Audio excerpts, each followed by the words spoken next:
Hey, who asked that question? Do you really think Kevin Holland can get better at wrestling in a couple months? It was you, huh? Maybe. Yeah, I know that voice.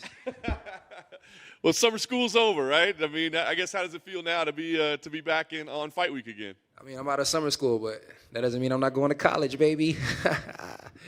Well, tell me, I mean, how much progress has been made in this time? I don't know. Johnny Hendricks is not here. I quit working with Mindset Mike kind of close to the end just because I had to stay close to the city. Suge's over there. You can ask Suge what he thinks. But me personally, I thought I was good at wrestling before I got out-wrestled by Brunson and Vittori. So hopefully it got better. Does it feel like it was the right decision to make to invest this time back in yourself? I mean, obviously you had to forego some fights, some paychecks, and that sort of thing. But does this feel like it was a good decision? I mean, at the end of the day, Dana White told me to go fix some things. So, I mean, if the boss tells you to do something, you do what the boss tells you to do if you want to keep collecting a check, right? So, I mean, I know they're all going to say I kissed them booty cheeks after this and on the interviews and stuff like that, but I really don't care. I do what I'm supposed to do so I can continue to get paid. That way I don't have to be like Luke Rockhold, retiring and then coming back because I'm broke as a fuck. You know what I mean? So, yeah. Wow, just taking shots right there. At everybody. You know? I'm curious, did you learn to love wrestling at all during this time, or do you still just like absolutely hate it and you just did it because you had to? You know what? I don't absolutely hate it. I don't absolutely love it, but it's absolutely necessary. So, you know, if that means doing it 3 to 4 or 5 times a week, we'll do what we got to do. You know, and if it means continuously doing it 3 to 4 or 5 times a week, we'll do what we got to do. It's only an hour and some change out of the day that I got to work on the wrestling and then the MMA, and then I get to go back in my garage and hit mitts with Suge and lift weights like a boss. So I feel good, you know? That's good. Is this partnership that you have with Johnny Hendricks, is this something that you're going to maintain moving forward? I mean, as long as I stay in Texas, I'm pretty sure, yeah, I'll keep that relationship. I mean, Johnny's pretty goated when it comes to wrestling, you know. He took GSP to a heck of a fight. So, you know, yeah, the guy knows how to wrestle. The guy understands MMA. So, yeah, I mean, yeah, I don't see that relationship stopping no time soon. He still hasn't called me yet. So, I mean, if you guys remember that interview from Houston, Johnny does a horrible job of calling me.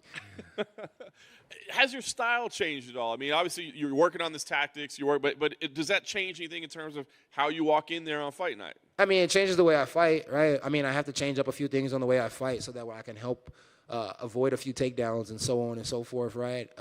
Stepping in a certain way, hitting angles a certain way, footwork a certain way. I mean, a few things just had to grow, you know? But, I mean, you guys seen what happened last time I had some time off. You know, I came back, went on a hell of a skid in 6 months, if you really want to get technical here, because it wasn't a full year that I got those 5 fights. So, I mean, yeah. I mean, we go back, we go to the drawing board, we put some new armor on, build the armor up, and then come back and fuck shit up. You know, that's the goal. What'd you think about the matchup when they gave it to you? Because it's not a guy that's known necessarily for his striking. You know, were you hoping like, couldn't you put me up against somebody that we can go stand and bang? No, I mean, what is Kyle Daukaus known for?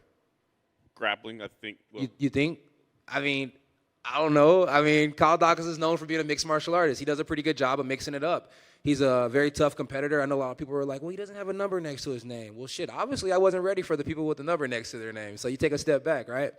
I think Kyle Daukaus is a wonderful fight for me to come back to. I don't think he has the same fast twitch muscles as Chris does. And maybe Chris has those fast twitch muscles because he's a heavyweight and he just looks amazingly fast at heavyweight. But, yeah, I mean, Kyle's not Chris, you know what I mean? And you could tell when he was sitting up here doing the interview earlier when you guys were talking to him, he doesn't feel like he is Chris, you know? They're proud of what Chris is doing, and Kyle's just happy to be along for the ride. I will take him along for the ride. I think Kyle is a fantastic man. I think he's a fantastic human being, and I think he's a decent fighter. But notice I didn't say fascinating or whatever you want to call it when it comes to fighting. That's me.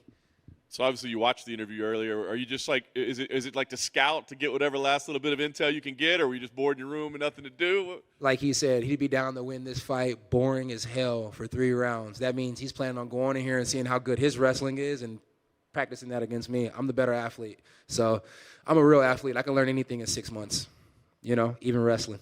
I dig it. Last thing for me, what is the ideal result here for you, man? Is it, go in there and throw one punch and get a quick knockout and walk out of there, or is it maybe get your wrestling tested a little bit, maybe show people? I mean, do you feel like you want to go in there and show a little bit of that wrestling? Nah, my goal is to take whatever the offense gives me. You know what I mean? It's like I almost didn't get here, guys. You know what I mean? It's like I almost didn't even make it to the fight. You know, it's like you see how hard it's been to get the visa, right? It's like I've been in Hendricks stand the whole time. You know what I mean? Wrestling my butt off.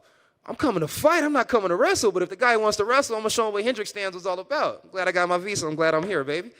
Actually, I wanted to ask you about Hendricks stand. You know, I have never been there. I've never vacated in that lovely part of the world. If you were a guy selling me a vacation, can you tell me about Hendricks stand and what it has to offer me? Unless you like only men's OnlyFans or gay porn, don't come. Okay? Because it's a whole lot of just sensual grappling going on. You know what I mean? But, I mean, it's good for you. Just give me a second. I'll book my ticket now. Let's go, bucko. Do you think because of your last couple of performances, you can almost predict what every opponent you face now is going to do? They're going to come in there and probably try and wrestle you, right? Does that make it easier for you when you think about, what are they going to do, you know?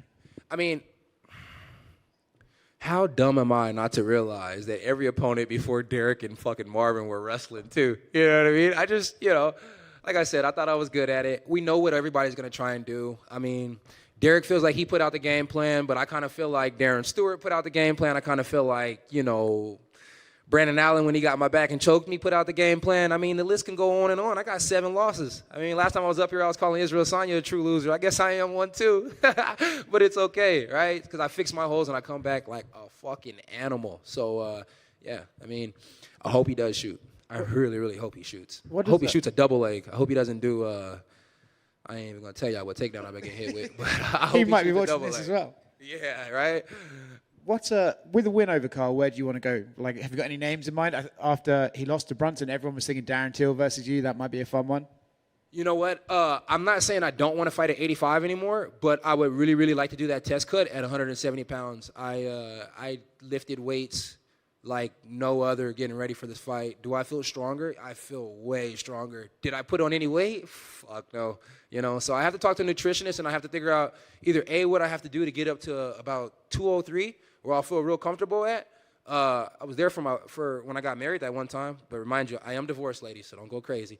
Or I got to figure out a way to keep my weight at what it is now, which is 195 pounds to 192 pounds, and then show up at fight week at about 190, drop a couple pounds throughout the week, and then hit 170. So I just have to figure it out,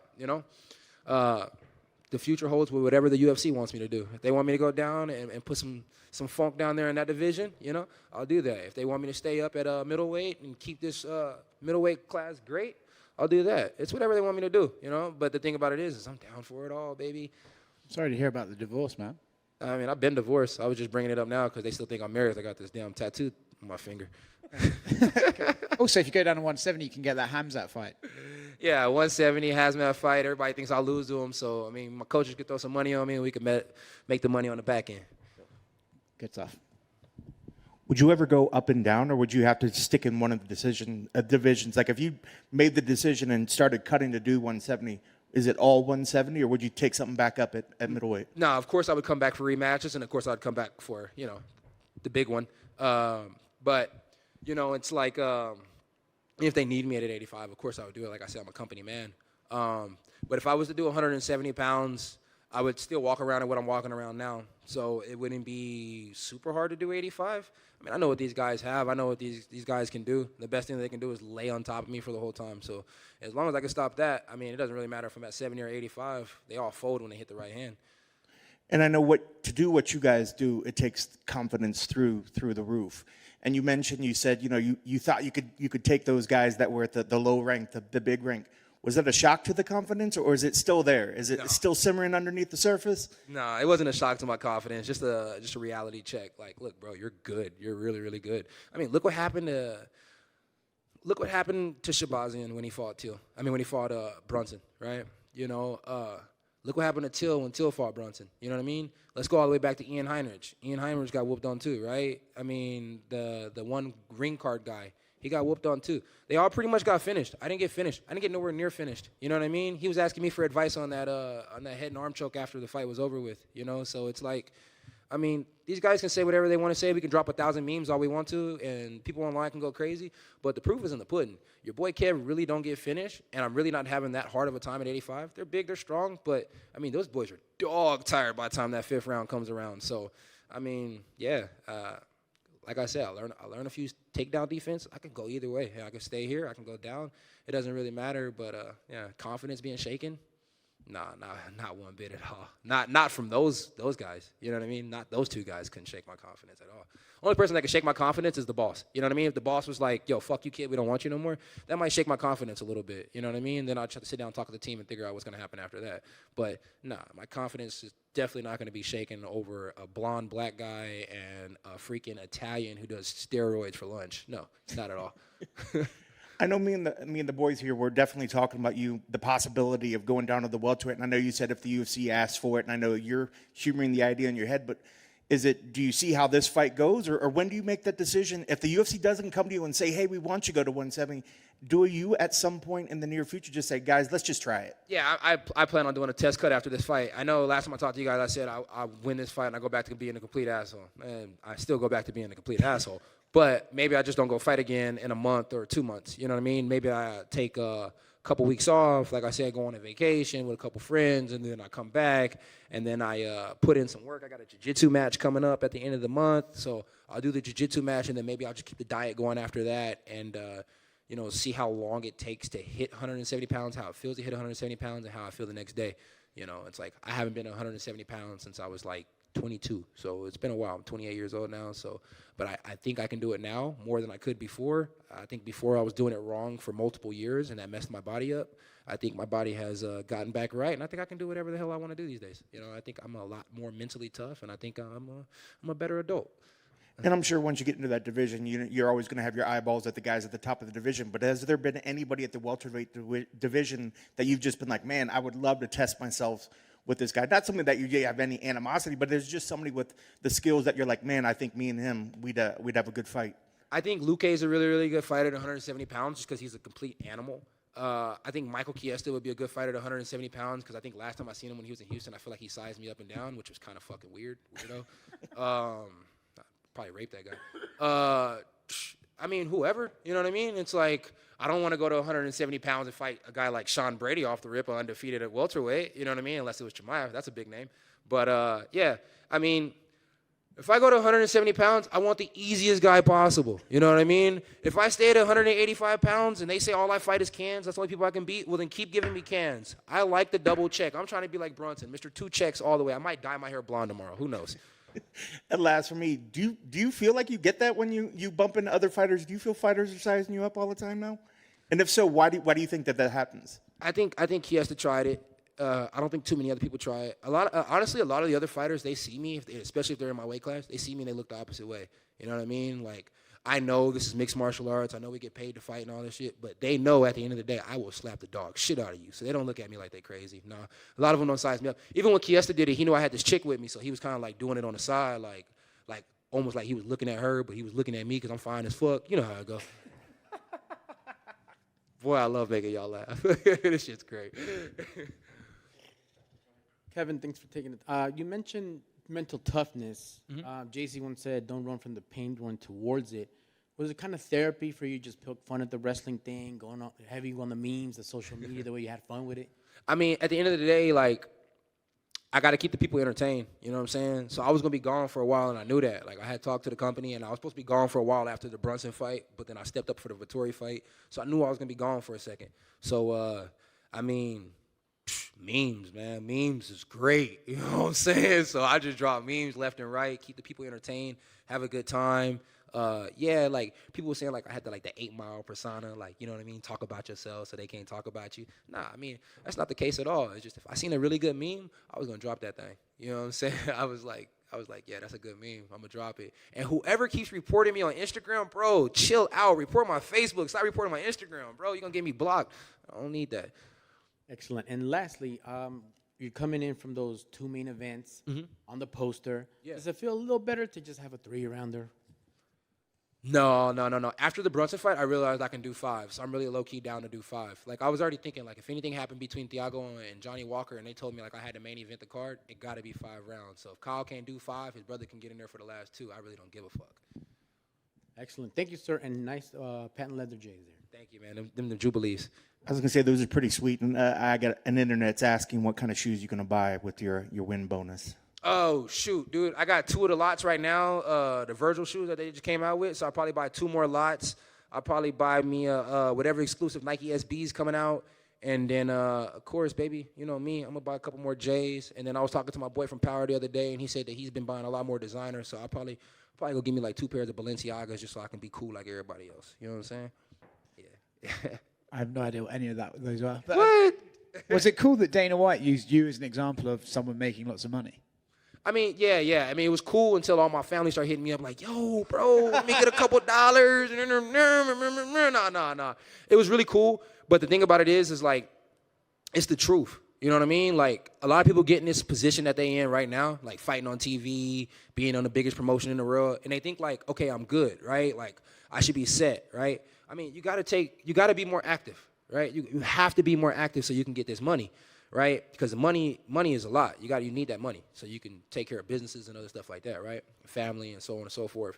But it's like, people go, oh, well, people in the NFL make this much money. People in the NBA make this much money. I mean, the bench warmers don't make that much money. WNBA makes shit money. You know what I'm saying? And it's like, at the end of the day, you guys are fighting twice a year, once a year, and y'all mad because you only made like $30,000, $40,000 that year. Bruh, you made $30,000 to $40,000 off one fight. If you fought twice, you made $80,000. That's still more than what the person over here working every day is making. You know what I'm saying? Like, I got family that's in electrical field. You know what I'm saying? Electrical field is a tough field. It's a good field, you know? These guys are making $80 an hour. You know what I mean? $25 an hour. They're making pretty good money as fighters. You fight 3 times a year? That's 3 times. That's 3 different seasons. Isn't there 4 seasons in a year? You get a whole season off. You still can make more than what somebody who has a big-time trait can make. You get what I'm saying? And for all these fighters that's going around complaining about they ain't making no money, think about your fucking coaches. You know, if your bum ass is only fighting 1 time a year, your coach ain't making no money. You know what I'm saying? So, yeah, I mean, I like that he used me as an example. It sucks that people was hitting me up asking for money, but at the same time, it's like, you got to be more active. And I really feel like that. And I feel like some of the people who was around back in the day who didn't get the paydays that we're getting now, the paydays they're getting better over time. So it's kind of hard to complain about that. And then, like he says, it's a business, bro. Like, you know, everybody has to get paid, you know, from the people that's working over there right now to the person that's sitting here right now. They say that we make the show, but shit, if we don't got none of them, the show ain't going to be here. So if you don't like it, go to boxing. And I put a post up, say half y'all motherfuckers can't box, so you know what it is. And I can't wrestle, but you don't make that much money doing wrestling, so it don't really fucking matter. So you look at it like it's almost like dollars to minutes, right? The minutes you do this, the dollars you make versus like a basketball season and so on and so forth. Exactly. I mean, like, you got to put in the time. If you're not putting in the time, people are like, well, I'm at the gym. Well, go do some jiu-jitsu competitions. Go do some seminars. Go find another way to get paid. Do some personals, so on and so forth. Bro, you fight. It takes a couple hours of the day to train. You know what I'm saying? It only takes a little while to go fight. You got plenty of the time to go do 1,000 other things. You know what I'm saying? Just, you got to be a little smarter. You can't complain and cry about everything. I just don't like people who bitch and moan all the time. You know what I mean? And I think that's why I go off on Luke the way I go off on Luke, is because it's like, man, you pretty, bro. Go model. Go do an OnlyFans. Go do whatever you got to do to get paid. But don't cry about this fighting shit if you ain't about this fighting shit. Period. You know? Because I fight for free. But I still want my check. We good? All right, y'all. It was fun, man. Hey, you got to ask me more than 2 questions next time. I think that's the second time you did that 2-question thing. And you didn't ask me no questions at all. I'm firing you and you.